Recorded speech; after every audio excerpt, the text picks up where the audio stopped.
S'il y a deux choses à faire pour développer ton business de vidéo et être focus à 1000%, c'est ces deux choses-là.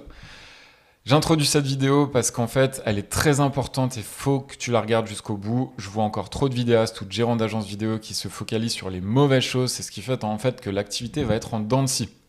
Finalement, c'est ce qui fait que tu es dépendant du bouche à oreille, qu'on t'a pas appris à pêcher, que finalement, en fait, t'attends que les projets tombent et que ton activité, tu vas faire des mois avec beaucoup de chiffre d'affaires, d'autres mois plus du tout. Et en fonction des activités un petit peu économiques, du contexte, etc., tu vas être dépendant de tout ça et c'est ce qui va faire que toi, en fait, tu vas jamais réussir à pouvoir enclencher de la trésorerie, à développer l'activité, à avoir de la prédictibilité, à te dire, ok, dans un an, je sais exactement où je serai, j'aurai atteint tel objectif, parce qu'en fait, tu vas être dépendant justement des clients, du réseau, de la mise en relation, etc., etc. Et en fait, la plupart du temps, si on regarde et si on est honnête, et cette vidéo, je sais qu'elle n'est pas agréable, elle est volontairement faite pour ça, tu te focalises sûrement sur les mauvaises choses.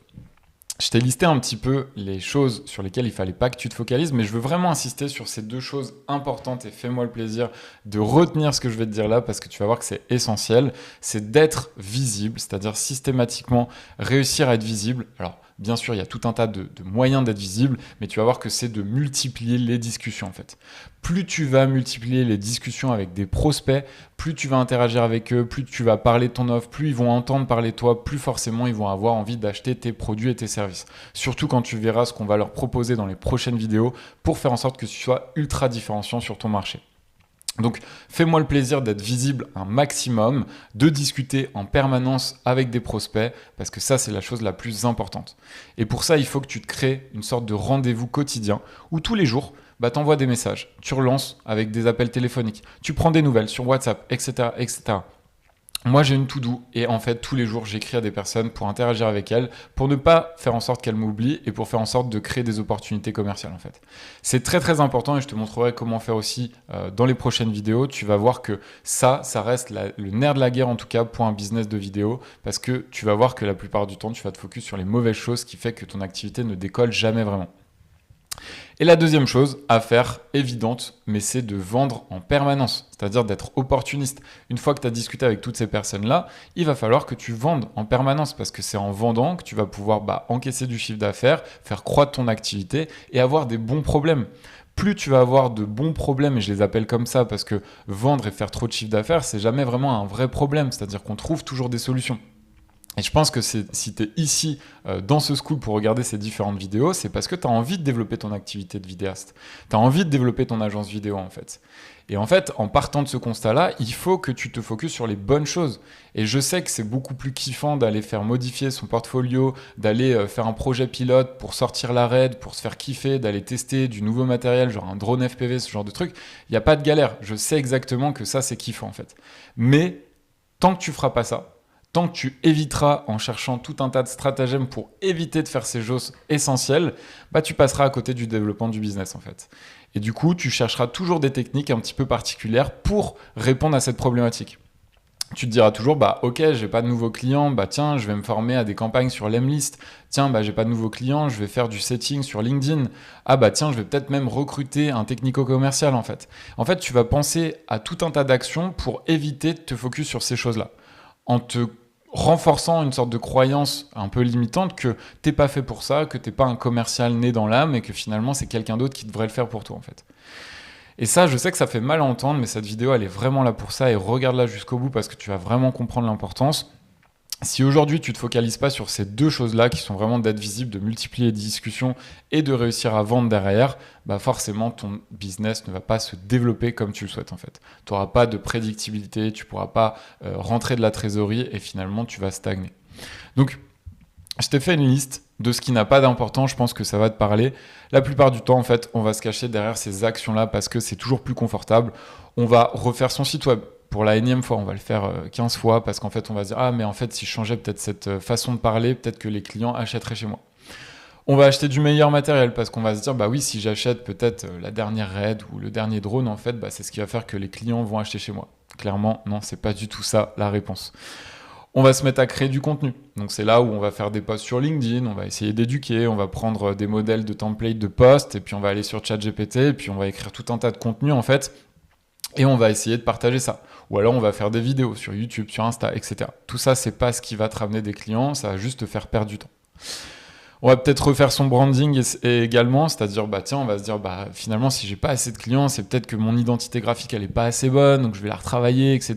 Je vais imaginer tout un tas de trucs. Non, c'est pareil. Moi, je te montrerai dans les prochaines vidéos que je vends sans identité graphique, je vends sans portfolio, je vends sans rien, en fait. Je te montrerai exactement comment faire et t'as pas besoin de tout ça, en fait.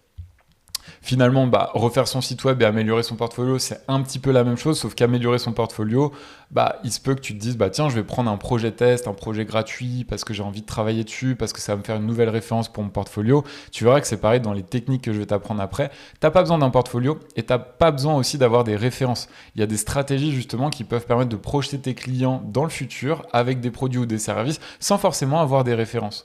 Et en fait, les références, tu vas les créer avec tes prospects et tes nouveaux clients du coup. Donc voilà, t'as pas besoin de ça. Et puis, t'as pas besoin de suivre une énième formation sur la technique. C'est-à-dire de te dire, tiens, faut peut-être que je me forme à la colorimétrie, faut peut-être que j'apprenne la 2D, la 3D, parce qu'en fait, ça va me faire des nouveaux skills que je vais pouvoir commercialiser. Je vais être toujours plus séduisant sur mon marché.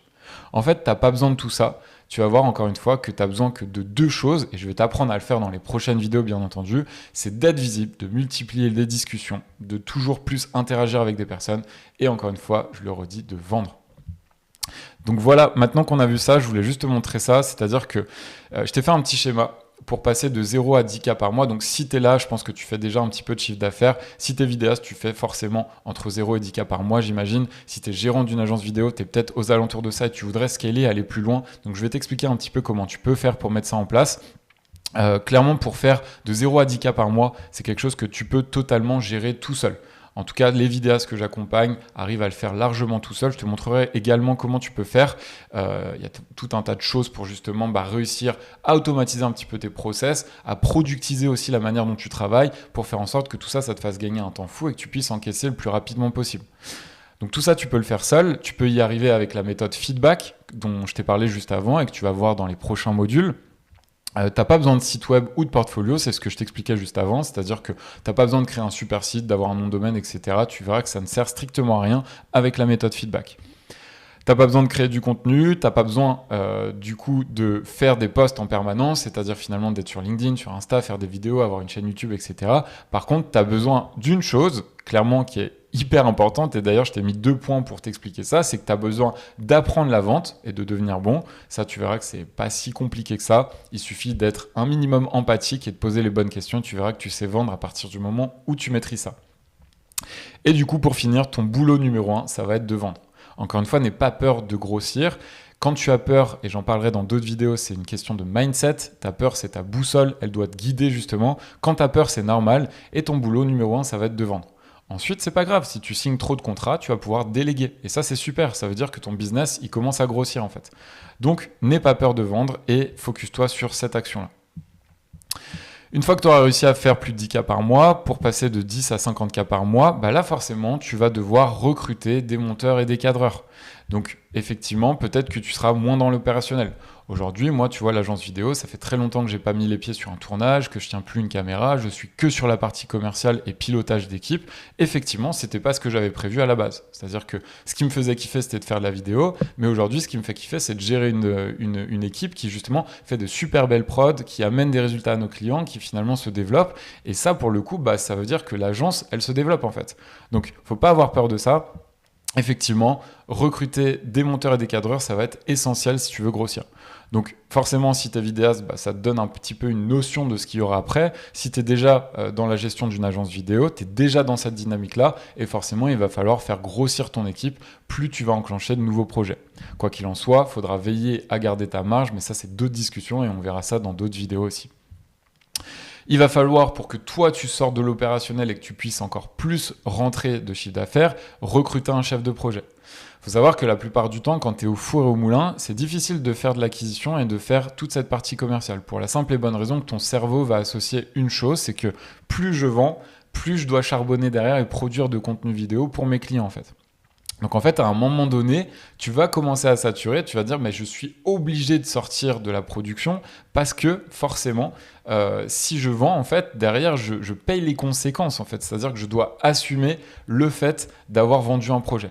Et en fait, il n'y a que en sortant justement de l'opérationnel et en étant focalisé sur la partie commerciale que tu vas pouvoir manager une équipe avec un chef de projet et le reste de ton équipe de production vidéo.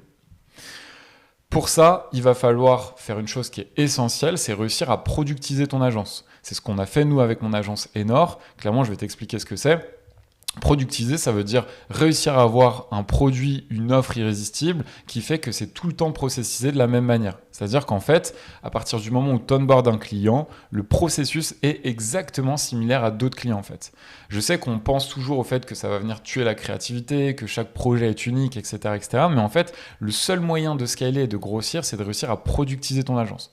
Aujourd'hui, tant que l'agence n'est pas productisée, on ne peut pas monter une marche en fait. Pour la simple et bonne raison que si on n'a pas un produit qui répond à un vrai problème sur le marché, on ne fait que travailler sur des projets one shot. C'est-à-dire qu'en fait, on a un client qui vient, on fait un brief, un cahier des charges, on avance avec lui, on réalise le spot publicitaire, les vidéos, le snack content, peu importe. Et une fois que le projet est livré, ciao, le client part dans la nature, il est content, il nous laisse un avis Google et on ne le revoit pas.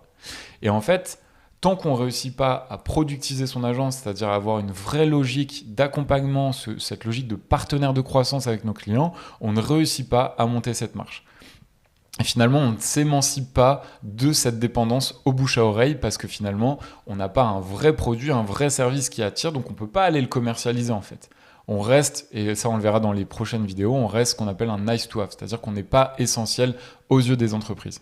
Donc ça, c'est très important. C'est quelque chose que j'ai mis des années à comprendre. On s'est fait coacher. J'ai dépensé des dizaines de milliers d'euros pour comprendre ça. Crois-moi, fais-moi confiance là-dessus. C'est très important de productiser ton agence si tu veux vraiment scaler et monter une marche. Ensuite, il va falloir, et c'est évident, manager ton équipe parce que du coup, vous serez beaucoup plus, vous serez nombreux et forcément, du coup, tu auras un chef de projet, toute une partie production, tu auras peut-être des personnes sur la partie marketing stratégique. Et toi, forcément, ton rôle, ça va être d'être le chef d'orchestre et de gérer la partie commerciale. Ça ne veut pas dire que tu pourras faire que comme moi, c'est-à-dire sortir des projets vidéo, etc. Mais je te recommande de le faire parce qu'encore une fois, c'est ultra important si tu veux réussir à enclencher beaucoup de business sans être forcément dépendant de la production. Finalement, ce qu'il faudra faire ensuite pour monter cette marche, parce que tu auras enfin réussi à productiser, c'est-à-dire que tu auras un service qui est différenciant, qui attire vraiment en fait les entreprises avec quelque chose qui répond à un problème. Là, tu pourras en fait lancer des ads et des publicités qui seront performantes, qui vont en plus de ta prospection, de tes actions commerciales, attirer encore plus de volume de leads pour que derrière, en plus, tu puisses justement prendre toujours plus de mandats, de contrats, signer et encaisser du MRR. Et pour finir, c'est très important, c'est quelque chose que j'adore faire, en tout cas avec les différentes personnes de la boîte, c'est travailler sur la boîte et non plus pour la boîte. Ça veut dire sortir. En gros, tout ce qui nous a fait monter des marches au sein de l'agence, c'est parce qu'en fait, on a travaillé sur les process, sur la stratégie, on a travaillé sur tout ce qui était en dehors de l'opérationnel, en fait. Comment améliorer tous les rouages de l'entreprise. Et c'est ça qui nous a fait monter à chaque fois des nouvelles marches. Et en fait, tant que tu travailles pour la boîte, c'est-à-dire que tu es un exécutant au sein de l'agence, forcément, tu vas perdre du temps sur tout un tas d'actions, tu vas mettre ton nez un petit peu dans les productions, tout un tas de choses. Et en fait, c'est ce qui va faire que du coup, tu vas perdre ton temps, de l'énergie, et derrière, tu ne vas pas réussir à te développer correctement. Voilà, donc c'était une vidéo qui était volontairement un peu provoque pour te poser un petit peu le cadre. Fais attention à tout ça, focus-toi sur les bonnes choses, continue uniquement d'être focus sur le fait d'être visible et vendre et tu verras que les opportunités vont suivre. Et moi, je t'explique tout ça dans les prochaines vidéos.